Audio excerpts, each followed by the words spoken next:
Friday Night Racing on Off the Ball. Brought to you by Horse Racing Ireland. Love every racing moment. Visit hri.ie. It's 5 minutes past 3 this Friday afternoon. If you're listening to us live or you're watching us live on our YouTube channel, or maybe you're catching us this evening on Off the Ball on News Talk, and Friday Night Racing on Off the Ball is brought to you by Horse Racing Ireland. Love every racing moment.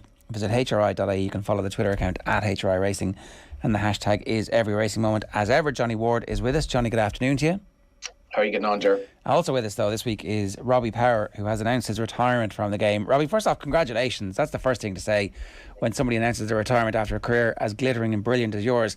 How are you feeling now, a week on from the announcement, and after all the messages have slowly started to settle down? Thanks very much, Ger. Yeah, no, I feel fantastic. And 2 weeks on now. I sat in the horse actually this morning for the first time since I got off Tiapu in Punchestown, and yeah, no, it's a weight off my shoulders. You know, it was great to get it out there and to finally do it. So no, I feel great. You knew it was coming for a while. Yeah, I did. I knew that sort of around middle of March time, I thought this would be my final season. The body's not able for another season, and it was hoping that at somewhere along between the middle of March and the end of April, that at one of the festivals I'd have a high or a good week that I could announce on a good note. And what was the final part in March that happened for you that was like, okay, I've done this as long as I possibly can? Before I came back after breaking my hip in Tramore, I was with Enda King in Santry and Niamh Guy, my physio at home, and Maria Keeley in Kilmeston. They've been working very hard on me, and I got the hip injected before I returned to race riding, and it did give me huge relief for a couple of weeks. But then with the arthritis I have in my hip, the injection wore off after a couple of weeks, and the whole way through, sort of from halfway through March until I retired, I was taking painkillers every day, and getting out of bed in the morning was becoming a struggle. And I knew that if we could get through the next 6 weeks, that I'd call time on it, but I didn't. I knew my body wasn't able for another season. Is that, obviously it's cumulative over a period of time, it gets worse. Is that going to ease off now that you're not putting your body through the rigours day in, day out? Yeah, I think it has actually. I mean, I've done very little for the last 2 weeks. I went to actually badminton horse trials last weekend. My sister was competing there, and I actually thought coming home out of badminton with all the walking that I had to do that I'd be very sore, but it actually wasn't. And it just goes to show that when you're on horseback, the space between your hips are stretched the whole time, and it just was what was causing me the pain. So that gives you hope that like the long-term repercussions might not be too serious, that maybe you're going to be grand for your retirement. Yeah, well, I am at some stage because of the arthritis in my hip. I am going to have a hip replacement. I thought that would be sooner rather than later when I stopped riding. But the way everything has settled down over the last couple of weeks, I hopefully will put it off for a bit longer. Professor Quealy in Santry, who's my surgeon, told me that he didn't want to see me until I was in excruciating pain. So hopefully we can put that off for a little bit longer. Was it a good thing, Robbie, that your decision was almost kind of made for you? Yeah, I suppose it was. There comes a time in every jockey's career that you have to hang up your boots, and not every jockey is as lucky as I was to get to do it on sort of my own terms. To go out on a good note in Punchestown was fantastic. But yeah, I suppose it was a little easier that the decision was made for me. That I did contemplate now over the last number of weeks before Punchestown that maybe I could. There'd be certain days I'd feel good and I'd say, oh, maybe I can get another season out of it, you know. So even my agent on the Friday morning, he knew, and my wife Hannah knew that I was planning to announce my retirement that day. And he said to me, he says, are you sure you want to do this now? You're still riding well and you can still maybe get another bit out of this. So I said, no, Kieran, I'm in enough pain as it is, so it's time to go. I suppose, like, a jockey at that age, do you feel you were riding as well as ever, essentially, before you got the hip problems? How long does a jumps jockey at his peak, do you think? Oh, sure. Look, the way jockeys sort of look after themselves nowadays, and the care that's out there for jockeys, you can be there for a long, long time. You know, there's so much better treatment now for recovery from injuries with places like the likes of Santry, and Jennifer Pugh does a fantastic job, and the awareness for jockeys. If you keep yourself in good shape, you can ride for as long as you want. And to be on the go for essentially 2 decades. Like it's a rare thing to do, and to have, like, just looking at your stats, like your last season you had a 15% strike rate, 18% strike rate in 2015, 2016, and I suppose you almost blossomed in the second half of your career more so. Yeah, I did. I suppose. The results would say that. I thought I was riding as well in 2006 or 7 as I was in 2018 or 19. That's just the way it is. But there's no doubt with jockeys, especially national jockeys, the longer you're around, the more experience you get. You do get better with age. That's just common sense. The more riding you do and the more big winners you ride, the more confidence you get, and it definitely makes it a bit easier. Robbie, people talk about Ruby Walsh's internal clock being very good. If you look back on your career, what was the thing that you were good at that allowed you to win those big races? I suppose if you look back at my career, I suppose a lot of my winners were over fences. My big winners were over fences, and I think I enjoyed riding over fences a lot more than I did riding over hurdles. I had a good eye for a stride, and I think that was a huge benefit to me riding over fences more so than hurdles. I suppose that was probably my greatest asset, was that I could see a stride maybe a bit earlier than some other jockeys. My show jumping career starting off doing a lot of show jumping would have been a huge help for that. I was going to ask, was that your breeding? Your breeding lines would suggest that you're good at that. Yeah, Daddy always said that. He said an eye for a stride is God given. You can't teach it to anyone. So but I suppose that's why I enjoyed riding over fences a lot more. I really, really enjoyed riding over fences. I thought I think definitely a better steeplechase jockey than I was a hurdle jockey. This is maybe the dumbest question I'll ever ask, but is there a momentary dopamine hit? Like, is it actually really enjoyable just to get that stride right every time, where you're like, good stride? Like in the middle of a race, are you actually at some level in your subconscious going, yeah, good, and that gives you pleasure? Yeah, I used to get great pleasure out of riding novice chasers when you ride a horse that maybe hadn't been the best jumper in the world or something like that, and you hadn't been schooling great at home or that, and you get out in the chase track on it and you just get into a good rhythm and it jumps really well. That gave me huge satisfaction and doing that. Obviously in a race you're never always looking for the big strides, the ones outside the wings. You're always looking to get a horse into a rhythm and get him popping away, and that was what I took huge satisfaction out. Novice chasers, I just loved riding novice chasers and getting them jumping. I got a huge thrill out of that. And if that race goes well, do you have to win that?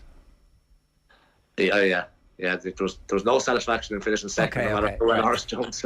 Horse jumped really well, got round, finished third. No thanks. No thanks. No, yeah. Look, and sometimes you were happy to finish third, but no, never. Winning was everything. If a horse jumped well and won, that was great. Yeah.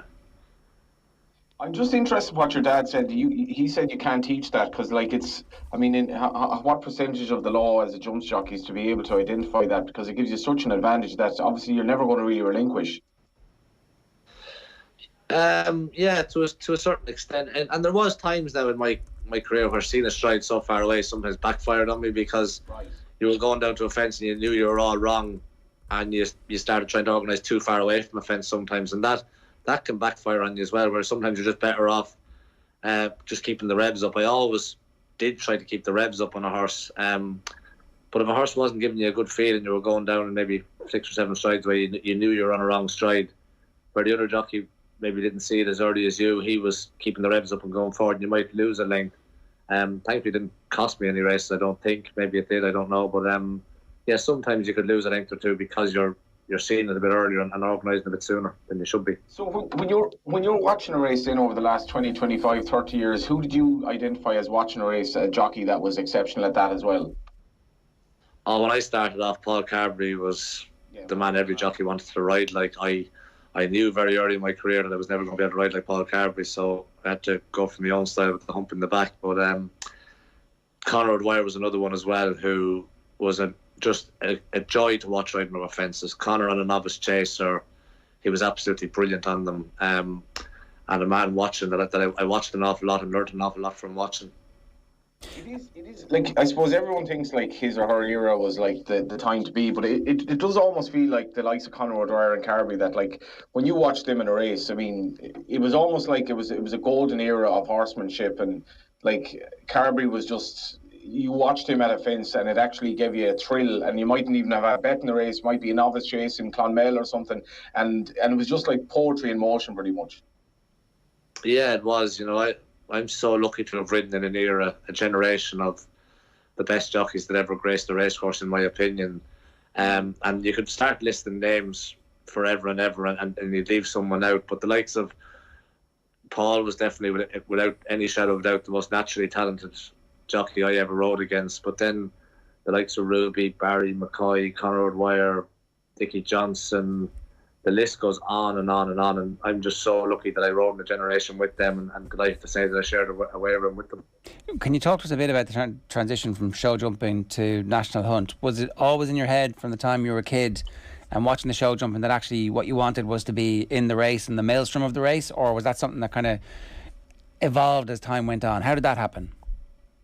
It actually took a bit of time for me to settle into it, and luckily for me, when I started riding out and got my amateur license and started as a conditional, there was a lot of schooling races in Ireland. There still is, but even more so in them days. You had Punchestown, Fairyhouse, Thurles. There was an awful lot of schooling races, and I think when I started riding, Jesse would have had 80 or 90 horses in at the time, and going around in schooling races was a huge advantage to me. I know they're schooling races and they're not the same pace as a race, but it just helped my eye adjust to going that bit faster, to trying to pick up the strides. Because when I first started schooling at home, I couldn't see a stride going that gear quicker.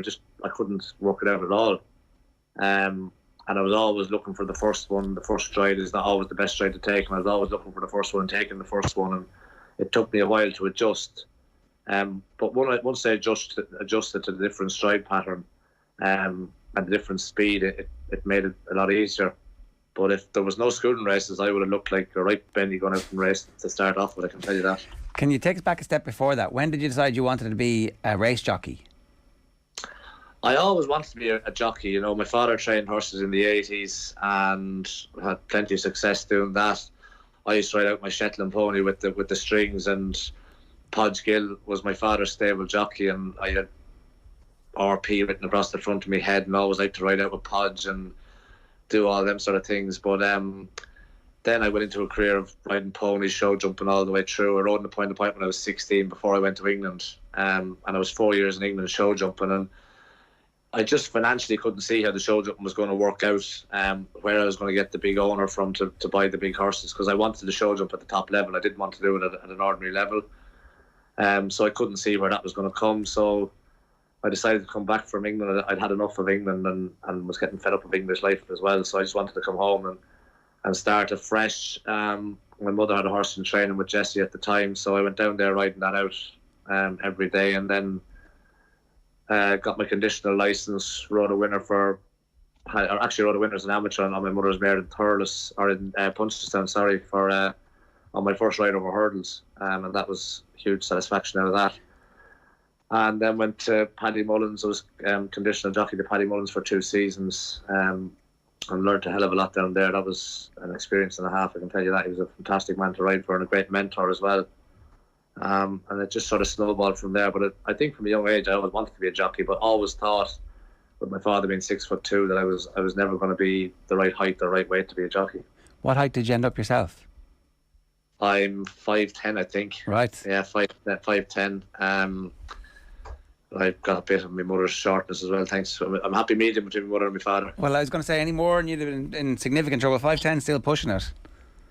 Yeah, it is, but a jump jockey can get away with that, and thankfully I have my father's build where I'm slim as well. So weight, like when I think it was 9 stone, nearly 10 stone when I was 16 years of age, and I just never matured a whole lot. When I came back from England, as I said, I was 4 years in England. When I came back, I was 20 years of age. Hadn't stood in the scales since I was 16, and stood in the scales, and the scales said 10 stone 7, and I thought, bloody hell, if it's 10 stone 7 now, I put a bit of effort into this, I can surely get down to 10 stone, and I got close to it anyway.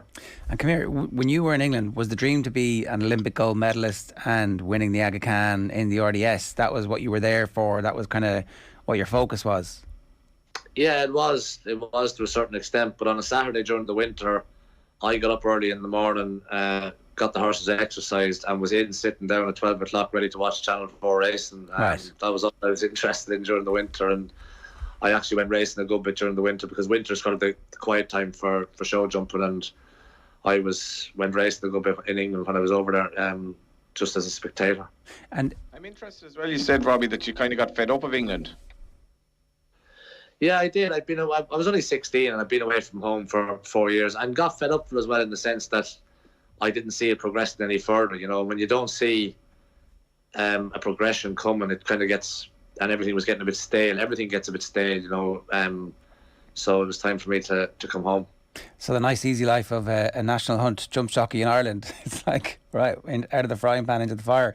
I guess the thing that you mentioned there that happens is an early winner, which obviously is like this incredible adrenaline rush where you're thinking, I want more of this. Yeah, exactly. And I mean, when I crossed that line, it was an unbelievable feeling to ride your first winner. I can remember it as clear as day. I can remember it as clear as my last. It was a fantastic thrill, and yeah, once I got off that one, then I was bitten by the bug, and as I say, I went a conditional to Paddy Mullins, and was still riding out in Jesse's as well, 1 day a week. So I couldn't believe when I turned conditional in first week in January. I had my interview in the Turf Club. I rode my first winner on Hennessy Day in Leopardstown as a conditional, so it happened pretty quick for me. I was very lucky in that sense. And you mentioned Paddy Mullins there, Puppy. What was he like? For me, he's one of the most intriguing men that ever graced a race course. And I remember going back, it's 20 years next year since nearly a Moose won the Galway Place. I mean, he was, I suppose, a bit of an enigma. But what was he like to be associated with, and as a tutor? Oh, fantastic! He was a man of very few words. He didn't say a whole pile, but what he did say, you took note of. That was for sure. He was a genius with horses as well. I remember getting off a horse one day and telling him, you're going to struggle with this one, boss. And he just turned around and said to me, I'll prove you wrong. And sure enough, he proved me wrong. It went on, I think, maybe 7 or 8 runs later to win 3 or 4 on the bounce, you know. So, no, he was a genius of a trainer. And as I say, in his 83rd year, an Oaks winner and a Galway Plate winner in the same season, that just goes to show a classic on the flat and a handicap in Galway, that he could turn his hand to anything when it came to horses. That's not bad. Did he say much to you in Galway? I don't think so. Paddy never said anything to you after a winner. He was very no, he would never give you heap huge praise on you, nor would he put you down too much. He was always filling you with confidence as well. And I remember getting off a horse one day, and I turned to give my my debrief after the race, and he just said to me, I'll talk to you in the morning. And I thought, oh my God. I went home that evening, I didn't sleep a wink. Arrived into the yard at 7:45 the next morning, and he pulled me aside and told me what I'd done wrong. And I was like, why didn't you say that to me yesterday, boss? And he said, if I gave you a bollocking in the parade when the owners might want you the next day, and I want you on that horse the next day. And that was his a method or theory behind everything. And yeah, he was a genius of a man. And was like his son. Was it actually a bollocking, or was it like a polite kind of, listen, you did that wrong, don't do it again? Yeah, basically. He knew, like, if Paddy Mullins didn't have faith in you riding the horse, he didn't put you up on the horse. He knew going out there. He said to me one day, I asked him, what should I be doing? And he said, if you don't know what you're doing, I have the wrong man riding him. So he never gave you instructions. He was confident in you. Even at that young age, he was confident I knew what I was doing. And that filled you with confidence as a jockey as well. He was an unbelievable man. There's a story, Ger, where I think Willie and Tony were both riding in Goran or somewhere anyway, and Paddy was driving home and he was disgusted that I think neither of them had a winner on the day, and they'd both been riding for him. And he turned to Maureen and he said, your sons will be the death of me. And I think like they always got that wit from him as well. Like they're 3 totally different sons of the 3 trainers, but there's always kind of crack with them and something special about them as well. We had our choice of a gazillion different races that we could have pulled from for some highlights, but we've actually gone for it's not off Broadway at all, but it's a slightly different one. You won a Cheltenham Gold Cup on Sizing John, which is obviously a bigger race than the Punchestown Gold Cup, but it was such an amazing race that we're going to just play the clip of this one. So this is Sizing John winning the thrilling 2017 Punchestown Gold Cup. Have a look. On the left, the red jacket. Conor Dwight, Nico DeBoyne, jacket down, Robbie watches the centre. Red capsizing Johnny Robbie from an inner side. They're on the run down towards the final fence now. Jacket down in the centre, subsiding John Conor Dwight the other. Coming down the last now. Jacket down, subsiding John Conor Dwight on the outside.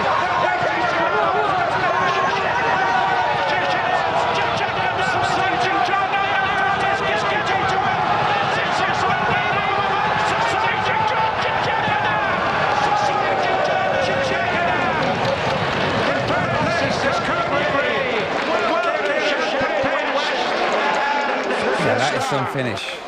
What do you remember about that? Yeah, I remember every bit of it. It was probably the most exciting race I ever rode in. One of the best races I ever rode in, without a shadow of a doubt. Conor Dwight jumped off and went an unbelievable gallop. There was no let up whatsoever.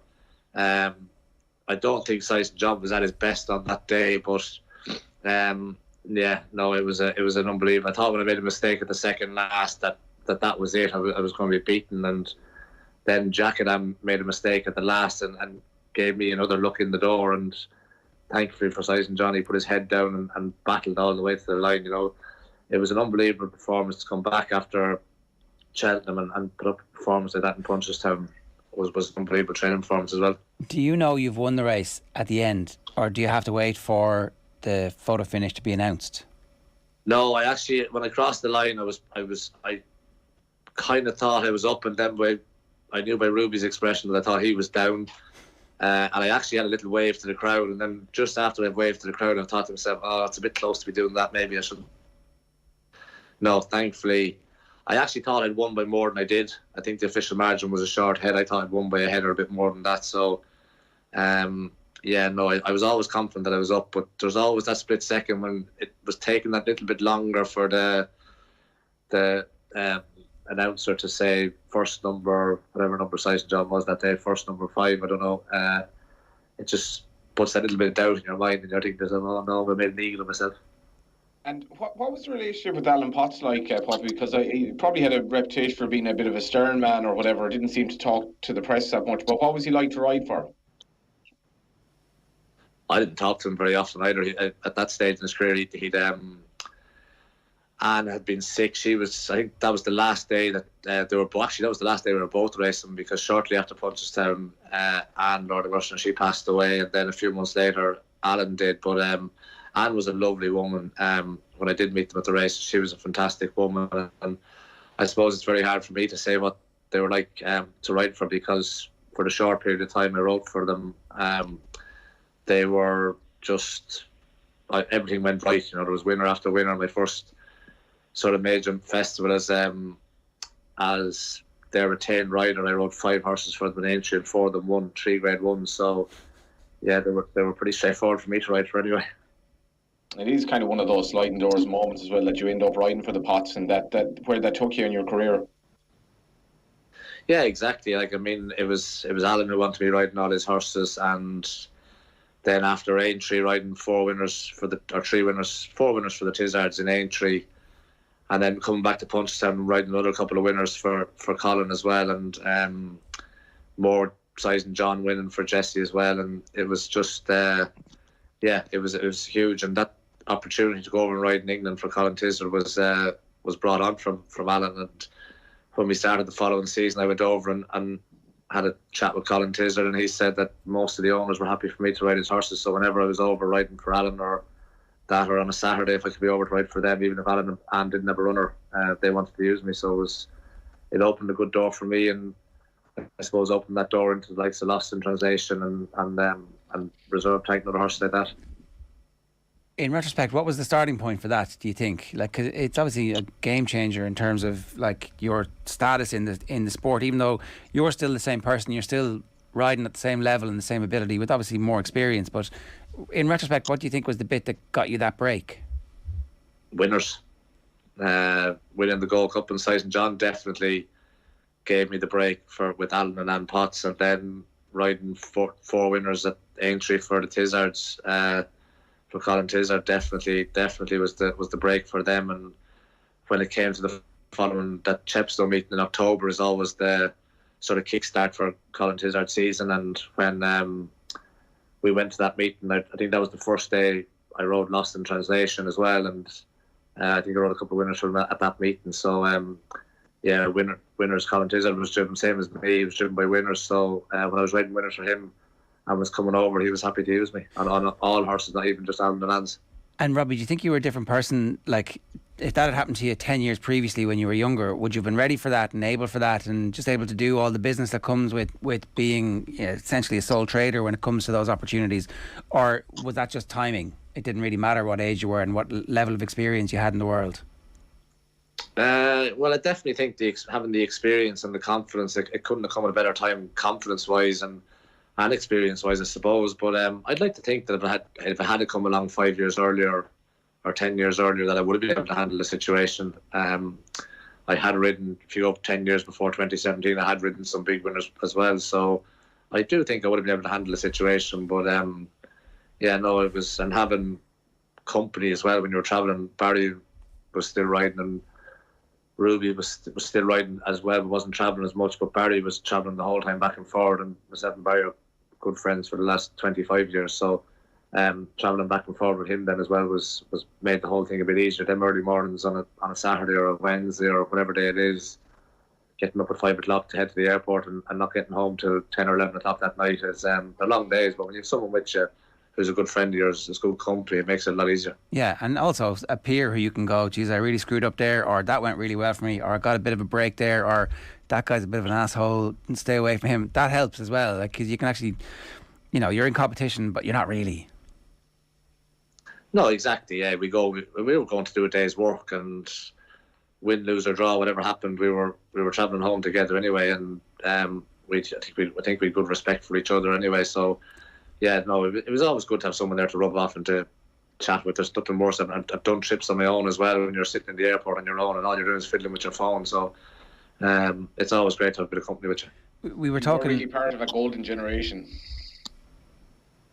Oh, definitely, no doubt about that. Yeah, I was lucky to have, as I say, to have shared a way room with the best jockeys I think that ever graced the racecourse anyway, male and female. We were talking a little bit earlier about the ability to find a stride and also the track record of people who you worked with very early on in your career. Because of that and because of the grounding that you had, when your winners started to come, you were ready for them as well. Because sometimes myself and Johnny would talk to jockeys who've won a massive race out of nowhere and we're like, oh, this is going to change your career. And they're like, well, not really. The phone hasn't, there's no difference in the number of people ringing me. And that seems to be the case. It's not like, I guess what I'm trying to talk about here is you winning the Grand National with a very young trainer on Silver Birch at 33-1, which is kind of a massive moment in Gordon Elliott's life. But for you, whatever came afterwards, everybody was happy to use you more. Was that a big injection in terms of people coming to you and saying, we want to work with you?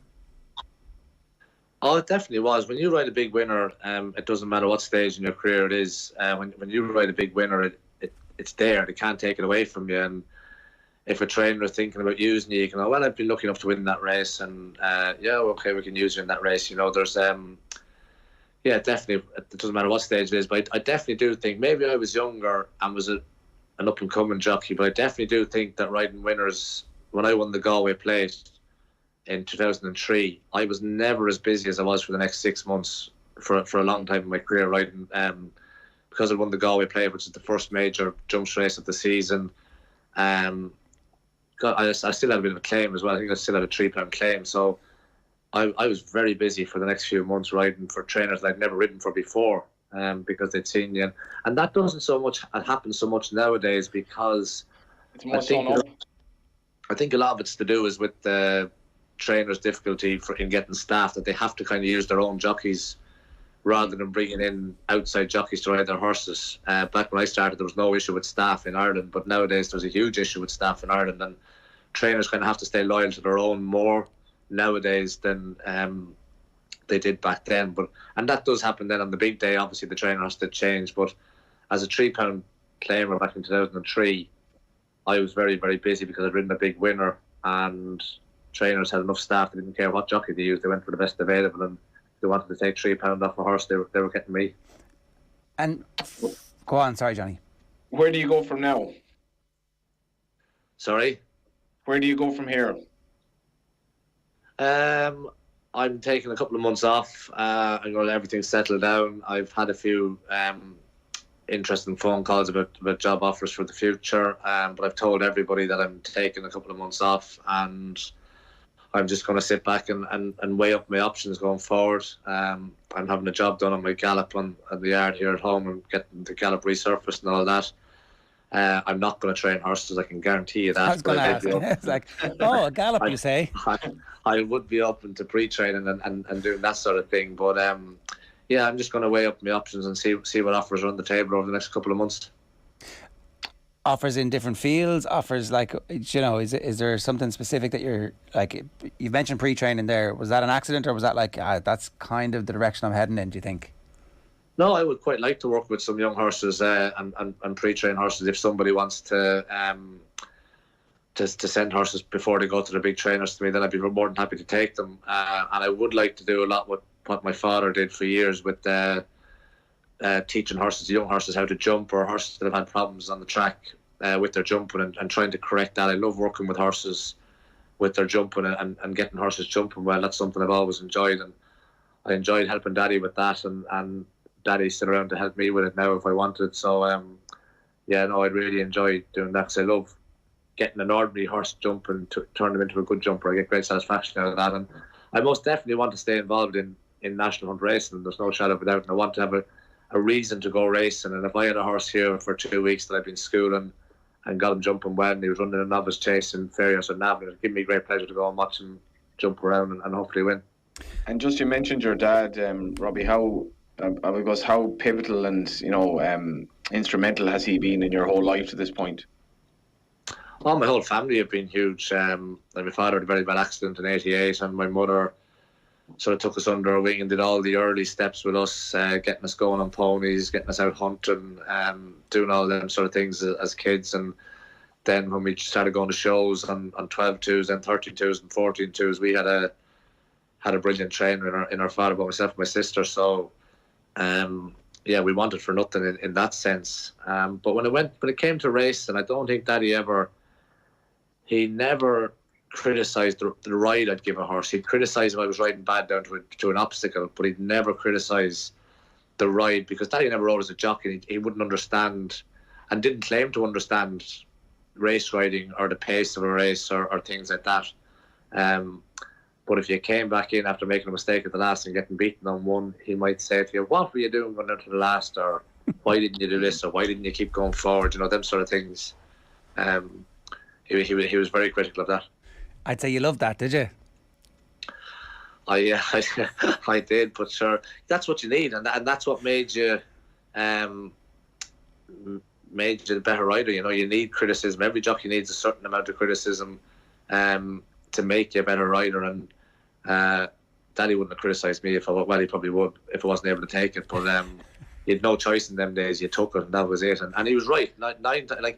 When I made a mistake on a horse, I was always the first one to come back in and put my hands up and say, "I made a mess of that." I often did that. And when you make a mistake at the last or at any fence in a race, when you've gone 2 strides the back of that fence what you did wrong. Straight away. A lot of times, because you had forward momentum, I got away with it, especially down to the last couple of fences. But there were 1 or 2 times where I got beaten on ones that made a mistake, and they shouldn't have probably made the mistake. It was my own fault. Looking back on your career, obviously there are incredible highlights that it starts with a bang and finishes with a bang, and there's basically everything that you would want to win as a national hunt jockey in between.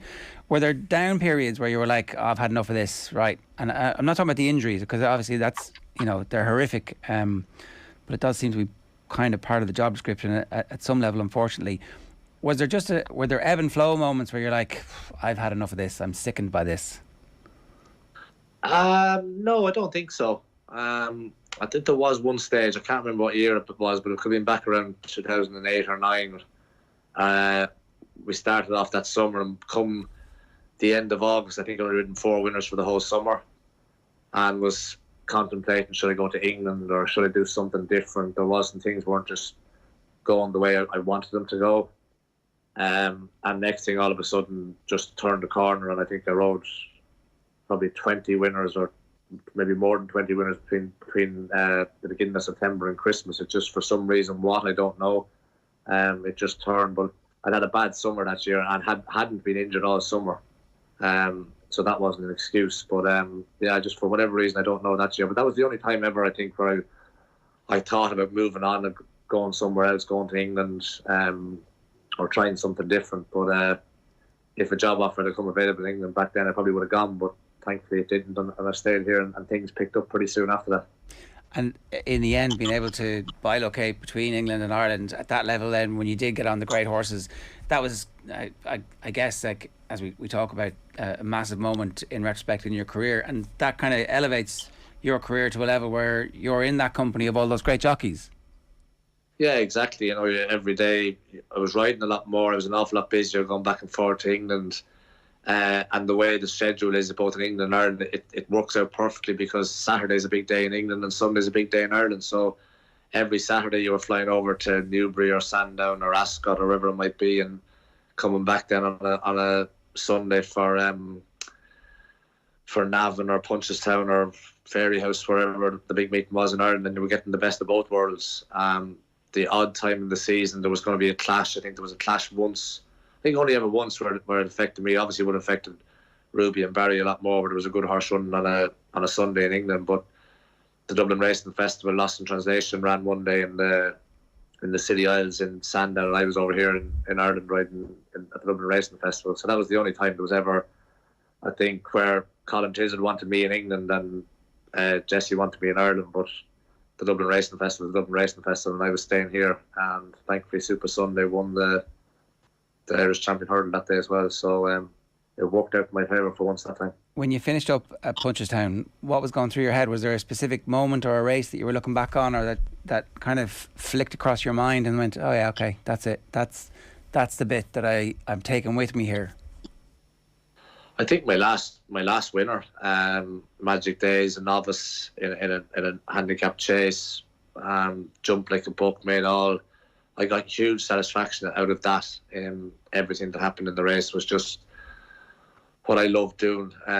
Riding a novice at speed, jumping from fence to fence. And if I hadn't have had rides the following day, I would have gone there and then. But I had good rides coming up later on that Thursday. I had Ashdale Bob in the Stairs Hurdler, just got beaten. And then I had Tia Poo and Rapid Response the following day. So I didn't want to let anyone down. Jessica Harrington been so good to me for 20 plus years, and I wasn't going to go out on a winner when I had more book rides coming up for the next 2 days. So when my agent rang me on Thursday morning to book rides for Saturday, I said no. I said, we're not riding Saturday. I have good rides today and tomorrow. Hopefully one will win, and if I ride a winner on TV, I'll announce it then. But if I don't, I'm getting off TFU and announcing my retirement then. Right. Did you get off Magic Days sort of thinking, like, okay, if I don't have another winner, that would not be a bad way to bow out? I was happy getting off her. That was great satisfaction. I got a huge buzz out of that, and I was happy to announce my retirement there and then. But as I said, I did want to ride on because I had booked rides, and I didn't want to not ride. So I was, I wanted to keep going until. That's why I didn't take any rides on the Saturday. Well, listen, Robbie, it's a sensational career that you've put together. We wish you the very best of luck in whatever comes next, and specifically enjoy the few months off. Are you going to get away and get some sun? What's the plan for the next few months? Yeah, I am flying over to London tomorrow morning for the FA Cup final with a few friends of mine, and then going on holiday with the family in June. But being a big Liverpool supporter, obviously the Champions League final comes before that, so I'm going to being a Liverpool fan, it's a good job I retired when I did, because if I didn't, I wouldn't be able to go to all these things. Did you get tickets for Paris? I have a ticket for Paris, I do. Very nice, very nice. Jesus. That is, at the moment, currently priceless. Tinley Vale Ger wants one. If you hear of any more going, just let us know. Well, listen, congratulations, and I wish you the best of the 2 cup finals as well, Robbie. Great stuff. Thanks a million. Cheers. Yeah, thanks a million, Ger. It's all the best. Robbie Power there, as I said, putting together an absolutely sensational career. That's the first part of this edition of Friday Night Racing, brought to you by Horse Racing Ireland. Love every racing moment. Visit hri.ie and the hashtag is every racing moment. Friday Night Racing on Off the Ball. Brought to you by Horse Racing Ireland. Love every racing moment. Visit hri.ie.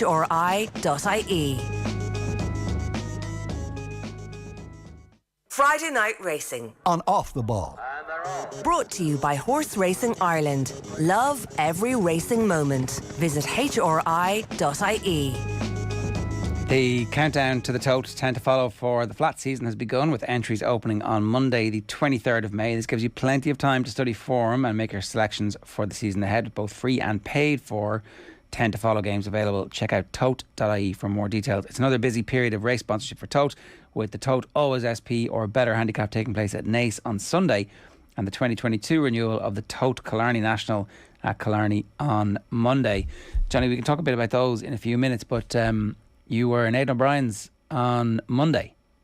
Yeah, good visit. It was always a nice day to spend in Ballydoyle, and just it's like a 5-star hotel for racehorses. And if it wasn't a particularly nice morning, but you'd be blown away by it as they come up to you on the gallop, and one after the other. And there's even a little speedometer on the side of the gallops, which is clocking every horse as it passes, like 41, 43, 48. And Aidan was in great form. He just spoke about, like, I guess his Derby horses. He was basically winning every trial around him until Desert Crown won during the week. But he had Luxembourg, who was favourite for the Derby. He more or less ruled him out a day or two beforehand, but he has Stone Age changing of the guard, Star of India, so he has like all these potential contenders. And it's actually shaping up to be, despite Luxembourg not being there, it's shaping up to be a hell of a Derby now. And Sir Michael Stout having a contender as good as the favourite is kind of rolling back the years as well. So how many contenders are there realistic? I mean, look, we whittle the field down, and then an outsider wins at 40 to 1, and you're like, oh, well, okay. So it's obviously very difficult to predict the winner. But what do you think, when the betting comes to be made and they're talking about the realistic contenders, how many will there be in the end? It's hard to know, because Epsom's a mad racetrack. Like, so strange things can happen at Epsom. We've had some massive prize winners in recent years, and that does happen for a reason. Sometimes pacemakers get away, they're ignored. There's a lot of there's a camber there. There's a lot of twisting and turning. It's a very, very unusual racetrack to be running a race as good as the Derby, but such as the nature of the race anyway. And that having been said, I think you could easily make a case for 6 or 7 of them. Pisbadil, who's trained by Donncha O'Brien, he's a very good horse. The form of his Leopardstown win last time is working out really well. I could see him possibly being a Ledger horse down the line, but he's certainly a very good horse. Changing of the Guard beat a very well fancied horse for the Derby easily at Chester, and he just seems to be improving with time. And obviously Desert Crown was brilliant during the week. He's really unexposed as well. So I think it's a cracking Derby, I have to say. It's really shaping up to be one of the vintage Derbies of our time. And we spoke to a Jockey who was definitely part of a golden generation. This is a very, very good Derby. A quick reflection on the career of Robbie Power, because now that he's not here, we can say even nicer things about him. Irish people are not great at taking compliments, but he deserves them, because he's humble enough about the decision to get involved in English racing at the time that he did. It was about winners. People wanted him, they wanted his services, and they wanted his services because he was very good. Yeah, he was, and I think like the thing with the Colin Tizard link up was very interesting, because some had kind of come and gone in that job, and he entrusted Robbie at around the time when Colin Tizard started to get some seriously good horses, and that came out of the Potts link. But he liked Robbie so much that he was essentially riding all his best horses, and this was in his late 30s really when this happened, and he's a good indication of somebody who persevered and kept going and got his reward eventually. He would say himself, he wasn't the most stylish jockey in the world, but a real horseman and totally bred for the job. And I always found Robbie, I always find him just a decent fella. There's no real crap out of him. He tells it as it is. He doesn't big himself up, but really, really good horseman. And you could tell sort of why he loved novice chases, because he was brilliant in novice chases. You'd see him schooling a horse that was kind of raw at the job, and both of them kind of living it and enjoying it as the race developed. He'd Paddy Mullins, to work for him, like I think Paddy Mullins is an absolute genius in terms of horses.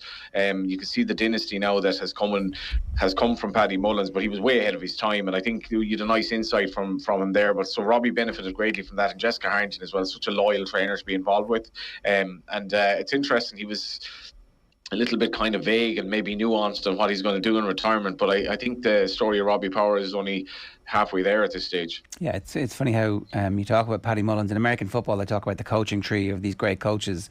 And I suspect that there's loads of other people who have crossed paths at various important moments in their careers for a year or 2 years or 3 years, who aren't his sons, but who have gone on to have amazing careers, who lean back on their experiences with him and have been formed in seminal moments by his advice or his behaviour or his condition, how he conditions people to behave. And I think the influence is clearly being carried on by his bloodlines, but also I suspect by countless other people that were kind of unaware of the importance that he had at various stages. Let's talk about the racing this weekend. Where do you want to start?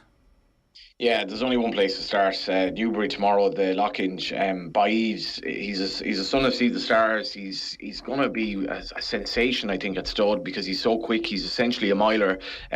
Brilliant horse for Jim Crowley to get sort of at this stage of his career. Jim Crowley, the next jump jockey himself. I remember his dad used to give us word for Jim's horses. His dad used to work in Setanta back in the day, Ger. We had our days in Setanta, and Jim's dad used to give us word for Jim's horses. It was good word at the time. That was over jumps. Little did I think he'd become a flat jockey, but he's riding the best miler probably in the world in Baid, who takes on Mother Earth, Aidan O'Brien's filly. She never runs a bad race, but it's going to be very, very difficult for her here. And you see how good this race is. Like, alcohol free is rated 117, but he's a 14-1 shot because Baid is that good. And as much as he only beat Palace Bear by a neck when we last saw him, I thought he was quite superior on the day. It was a bit of a messy race, and he's a really, really sensational stallion prospect, I think, and will continue the legacy of See the Stars as well. Baid's 11-4 on in that race. Can you see him getting overturned? It's his first run back. You can get 1 to 2. I mean, wouldn't be for me maybe his first run back, but I think if he's solid in the market, you're fully expecting him to win. He's a class apart, and he wouldn't want a muddling race. That'd be the only thing. But with 9 runners, he should be okay on that score. Okay. What about the Irish racing this weekend? Yeah, very good racing at Navan tomorrow. The main race there would be the Yates Stakes, which obviously honours the great stayer Yates. And Arbutus is a fascinating horse here. Won first time out. Aidan O'Brien had 3 horses in a course and distance maiden 3 weeks ago. They finished first, second and third, and he was the biggest price of the lot of them, and he won well. Now, you can either imply that he wasn't showing enough at home or that he needed the run or whatever it is, but I'm not letting my eyes deceive me. He was very, very good. I think he'll take an awful lot of beating. Another star 3-year-old from the Aidan O'Brien battalion. And obviously then we have the Coolmore Sprint and the Goss-Lacken Stakes at Naas, one of my favourite racetracks on Sunday. So if you're not doing anything on Sunday, get along to Naas. Hopefully the weather is nice, and it's some cracking racing this weekend, and all eyes on Baid, I guess. All right, Johnny, good stuff. That's this week's episode of Friday Night Racing in the books. Thanks very much for joining us. As I said a little bit earlier, we broadcast live every Friday afternoon at 3 o'clock across Off the Ball social channels. You'll get us on youtube.com/Off the Ball, or on Twitter as well. And then obviously on Friday evenings at 8 we are live, all in association with Horse Racing Ireland. Love every racing moment, and we will see you next Friday afternoon at 3 o'clock. Take care. Friday Night Racing on Off the Ball. Brought to you by Horse Racing Ireland. Love every racing moment. Visit hri.ie.